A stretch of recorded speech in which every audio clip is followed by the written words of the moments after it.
कर्नाटक के धर्मस्थला मामले में साइट नंबर 1 से लेकर 12 तक की खुदाई हो चुकी है।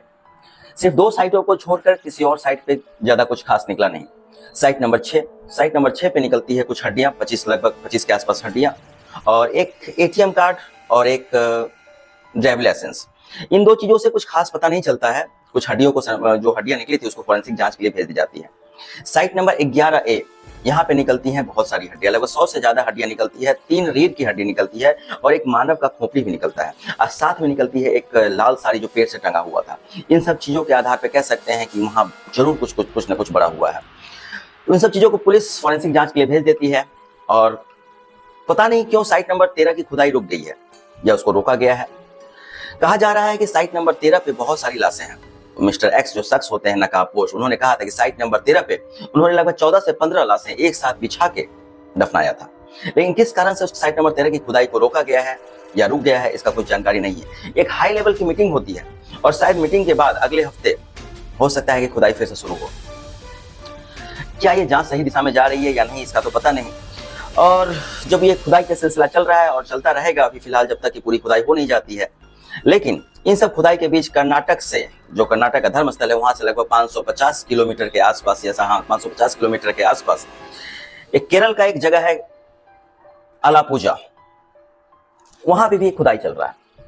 और सुनने में आया है कि वहां पे भी कुछ हड्डियां मानव कंकाल निकली है। वो एक घर होता है, उस घर के आसपास में या उस घर के अंदर खुदाई चल रही है, वहां से भी सुनने में आया है कि मानव की हड्डियां निकल रही है, कंकाल निकल रहे हैं।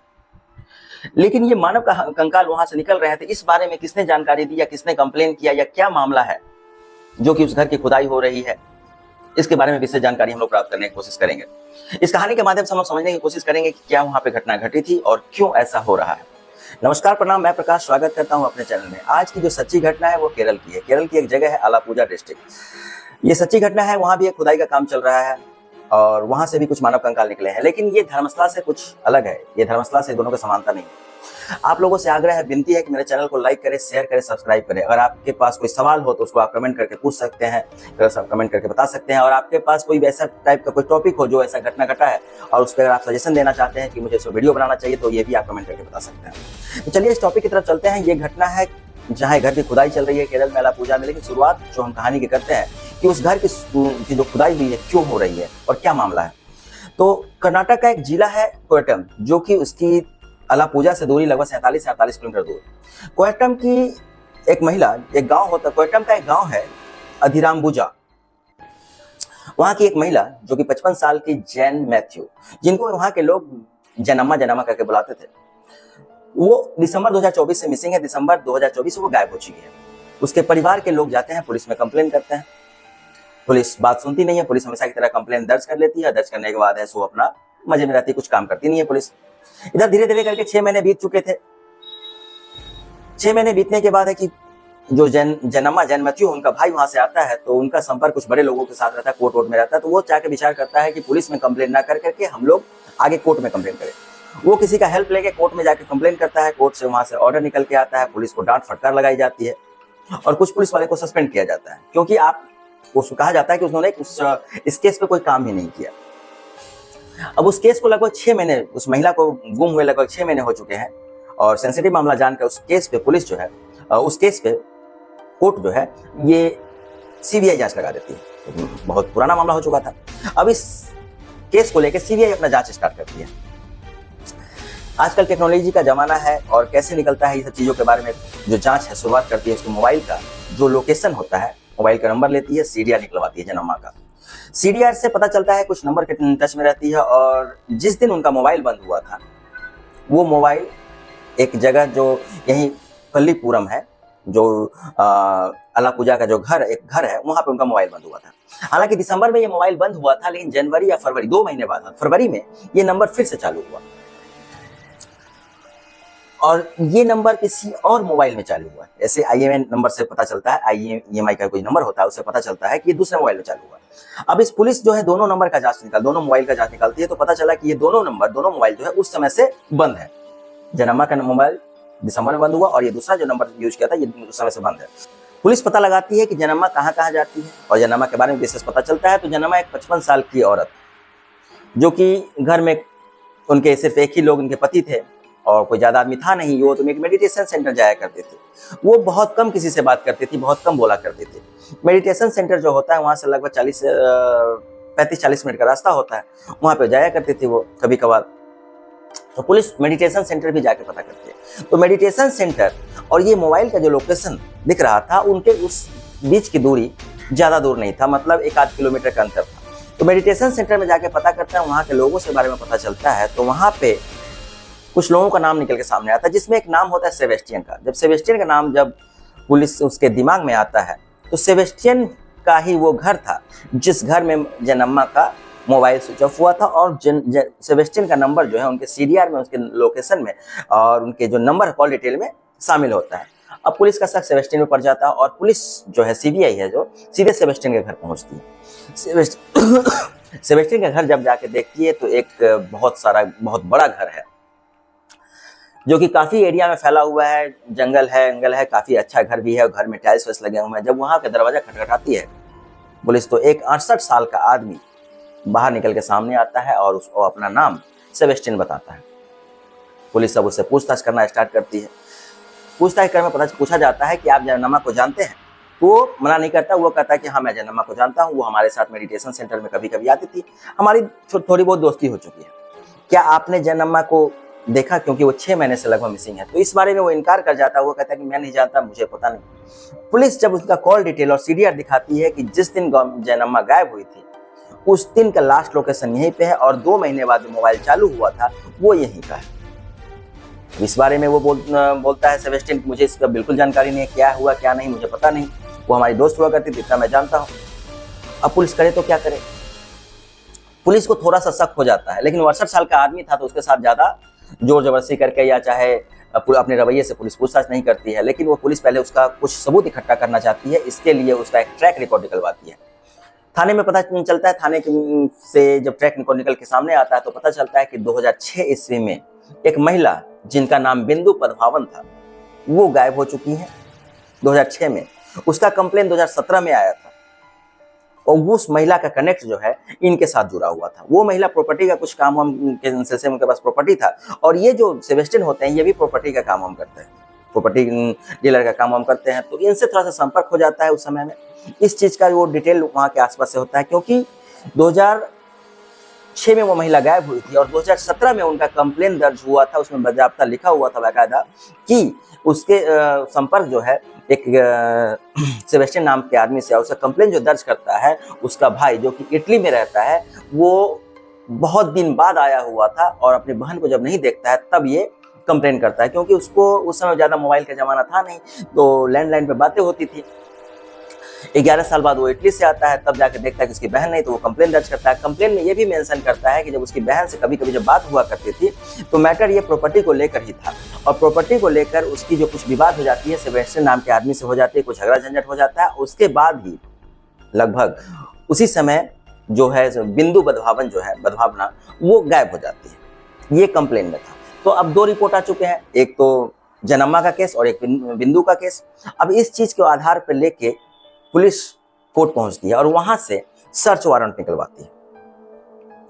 पुलिस अपनी अब टीम के साथ, जो सीबीआई होती है, सीबीआई टीम के साथ जांच, फॉरेंसिक जांच, जेसीबी और बहुत एक रडार होता है जिससे पता चलता है कि जमीन के अंदर में क्या होता है, जीपीआरएस कहते हैं, वो सब चीज लेके पुलिस पहुंच जाती है उसके घर।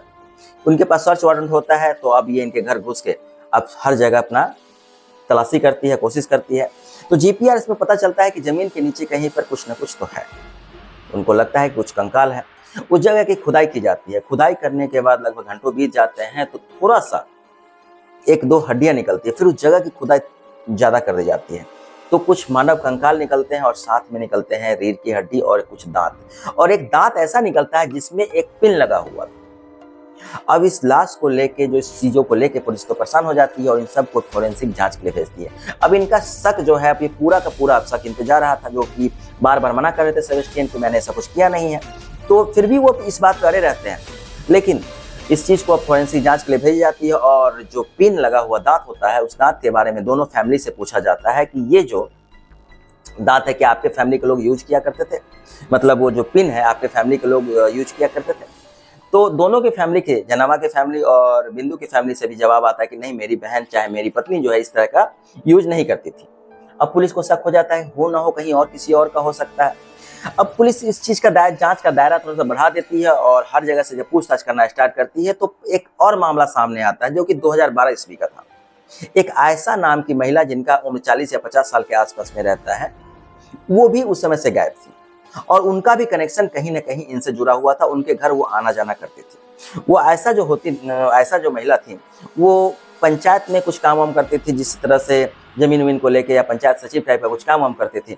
तो वो भी उस समय से लगभग 2012 ईस्वी से ही गायब थी। अब इनके परिवार में जब पूछा जाता है कि वो आपकी जो ऐसा वो दांत का पिन यूज किया करती थी, तब उनके परिवार से जवाब आता है कि हाँ, वो यूज किया करते। तो हो ना हो ये जो है जो कंकाल निकला है ये आयशा का हो सकता है, क्योंकि 3 महिलाएं हो चुकी थी जो कि इनसे कनेक्टेड थी, जनम्मा, बिंदु और आयशा। अब पुलिस जो है सो अपना एक पैटर्न तैयार करती है, वहां के जो थाने का जो एरिया सब जगह पूछताछ करना स्टार्ट करवाती है, आसपास के लोगों से पूछताछ करती है, हर जगह से मिसिंग कंप्लेन निकलवाती है। तो पता चलता है कि बहुत सारी महिलाएं जो मिसिंग कंप्लेन हुआ करती थी, जिसमें हर उम्र का लेके लगभग 40, 50, 60 साल तक का। पुलिस अपना ये कहती है कि नहीं, जो भी महिलाएं जो गायब हुई है, हमको 50 से 60 साल तक का महिला या 45, 50, 60 साल की महिलाएं जो गायब है उसका कंप्लेन निकालने के लिए। तो वो कंप्लेन भी निकल के आता है, बाकी सबको हटा दिया जाता है, क्योंकि जो 3 महिलाएं गायब हुई थी उनका जो लगभग उम्र था 45 से 60 साल के आसपास में, और वो ज्यादातर महिलाएं अपने घर में अकेली हुआ करती थी या फिर 1-2 आदमी के साथ रहा करती थी, या उनके रिश्तेदार जो है सो विदेश में रहा करते थे। जब इन सब चीजों का मामला जब निकल के आता है तो जब पता चलता है तो एक और महिला जिनका नाम सिंधु होता है, वो महिला भी काफी अकेले हुआ करती थी और वो महिला भी इनसे कनेक्ट थी, किसी न किसी कारण को लेके इनसे कनेक्ट थी, और वो महिला भी गायब हुई। तो इनका नाम इसमें सामने आ रहा है। अब ये 4 महिलाएं हो चुकी है। अब पुलिस परेशान हो चुकी थी। पुलिस को अब डर लगने लगा था कि हो सकता है कि इस एरिया में ज्यादा कहीं लाश निकले। 4 महिला अभी तक हो चुकी है और न जाने कितनी महिलाएं का भी होगा। तो पुलिस जो अपने जांच का दायरा, अपने खुदाई का दायरा उस घर के अलावा भी चारों साइड बढ़ा देती है। अब चारों साइड की खुदाई में अगल बगल में पॉन्ड था, थोड़ा सा तालाब उलाब टाइप का था, तो सब जगह से जब खुदाई करना स्टार्ट करती है, पुलिस जीपीआरएस सिस्टम लगाती है, तो अब मानव कंकाल धीरे धीरे करके बढ़ने लगे। अब जांग की हड्डियां, सर की हड्डियां, सब जगह की हड्डियां अब निकल के सामने आ रही है। साथ में कुछ पर्स निकल के आ रहे हैं, कुछ कागजात निकल के आ रहे हैं जिसपे कुछ नाम वाम लिखा हुआ नहीं है, और बहुत सारी हड्डियां जो है जगह जगह से निकल के आ रही हैं, चेन निकल के आ रहे हैं, लॉकेट निकल के आ रहे हैं, ये सब चीजें निकल के आ रही हैं। खुदाई का काम अभी भी चल रहा है। अब क्या इन सब चीजों का अंजाम जो है इन्होंने ही दिया था? सब चीजों का कनेक्शन तो सेबेस्टियन से था, लेकिन सेबेस्टियन से जब इस चीज को लेकर अब पूछा जाता है, अब पुलिस जो है सेबेस्टियन को लेकर चली जाती है, अपने थाने में हिरासत में लेती है, और कोर्ट से परमिशन लेके जब इससे अच्छे ढंग से पूछा जाता है तो ये अभी भी उस बात पे अड़ा हुआ है कि ये सब चीजों के बारे में नहीं जानता। क्या सच में सेबेस्टियन इन सब चीजों के बारे में नहीं जानता है, या किसी और ने ऐसे इनके साथ किया है? इन सब चीजों का भी कंटिन्यू जांच चल रहा है और उनके घर में कंटिन्यू खुदाई चल रही है, लेकिन सेबेस्टियन जो टस से मस होने का नाम नहीं ले रहा है। वो बार बार बोल रहा है कि मैं इन सब चीजों को नहीं जानता, मैंने ऐसा कुछ नहीं किया है। क्या सच में सेबेस्टियन ने ऐसा कुछ नहीं किया था? खुदाई का काम अभी भी कंटिन्यू चल रहा है, हड्डियां निकल रही है और आगे भी कुछ ना कुछ हड्डियां निकलेंगी। और इसी बीच में अभी 3, 4, 5 महिलाओं का नाम जो है फिर से सामने आ चुका है, जो कि वो गायब थी। तो और इसमें 2-3 महिलाओं का जो कनेक्शन कहीं ना कहीं सेबेस्टियन के साथ जुड़ा हुआ, कभी कॉल डिटेल के आधार पर, कभी उनके घर आया जाया करती थी।